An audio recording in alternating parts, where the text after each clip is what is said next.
Praise the Lord. സ്നേഹമുള്ളവരെ, ഇന്ന് നാം ചിന്തിക്കുന്ന തിരുവചനം മലാക്കി 3-ാം 10-ാം തിരുവചനമാണ്. ദശാംശം മുഴുവൻ കലവറയിലേക്ക് കൊണ്ടുവരുവിൻ. എൻ്റെ ആലയത്തിൽ ഭക്ഷണമുണ്ടാകട്ടെ. ഞാൻ നിങ്ങൾക്കായി സ്വർഗ കവാടങ്ങൾ തുറന്ന് അനുഗ്രഹം വർഷിക്കുകയില്ലേ എന്ന് നിങ്ങൾ പരീക്ഷിക്കുവിൻ. അപ്പം മലാക്കി പ്രവാചകനിലൂടെ കർത്താവിൻ്റെ വിഷമങ്ങൾ, കർത്താവിൻ്റെ ആഗ്രഹങ്ങളെല്ലാം പ്രകടിപ്പിക്കുകയാണ്. മനുഷ്യരായ നാം ദൈവത്തെ കൊള്ളയടിക്കുന്നു. ദശാംശങ്ങളിലും കാഴ്ചകളിലും നാം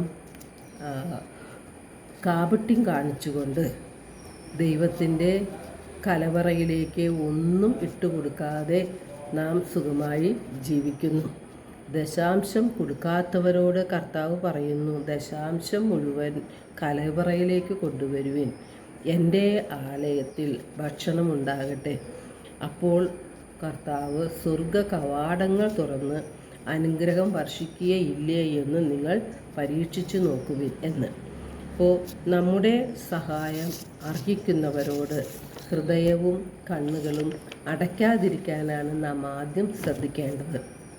ദശാംശം കൊടുത്തും ദാനധർമ്മങ്ങൾ വഴിയും പരസ്നേഹ പ്രവർത്തികൾ വഴിയും കർത്താവിൻ്റെ കലവറ സമ്പന്നമാക്കുകയാണ് നാം ചെയ്യേണ്ടത്. സുഭാഷിതം 19:17 തിരുവചനം പറയുന്നുണ്ട്, ദരിദ്രനോട് ദയ കാണിക്കുന്നവൻ കർത്താവിനാണ് കടം കൊടുക്കുന്നത്, അവിടുന്ന് കടം വീട്ടും. അപ്പോൾ ദാനധർമ്മം ചെയ്യുവാനും ദശാംശം കൊടുക്കുവാനും നമുക്ക് പലപ്പോഴും സാധിക്കുന്നില്ല. അതിൻ്റെ പ്രധാന കാരണം നമ്മുടെ കയ്യിൽ ഇല്ലാത്തത് കൊണ്ടല്ല, നമ്മുടെ സ്വാർത്ഥത കൊണ്ടാണ്. കൊടുത്താൽ നമുക്ക് നഷ്ടപ്പെടും എന്നുള്ളൊരു ചിന്ത നമ്മളിൽ നിറയുന്നത് കൊണ്ടാണ് നാം കൊടുക്കാൻ മടിക്കുന്നത്.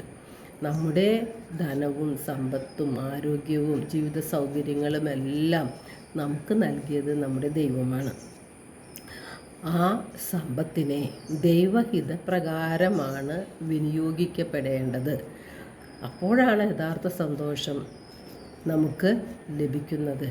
വിശുദ്ധ മത്തായിയുടെ സുവിശേഷം 25-ാം അധ്യായത്തിൽ 40-ാം തിരുവചനത്തിൽ യേശു പറയുന്നുണ്ട്, നിങ്ങൾ മറ്റുള്ളവർക്ക് ചെയ്തു കൊടുക്കുന്നതെല്ലാം എനിക്ക് തന്നെയാണ് ചെയ്തു തരുന്നത് എന്ന്.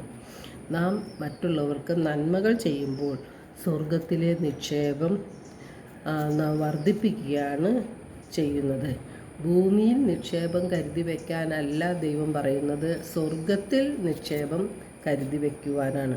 ആ നിക്ഷേപമാണ് നശിക്കാതെ നമ്മുടെ നിത്യജീവിതത്തിലേക്ക് ഉപകാരപ്രദമായി മാറുന്നത്.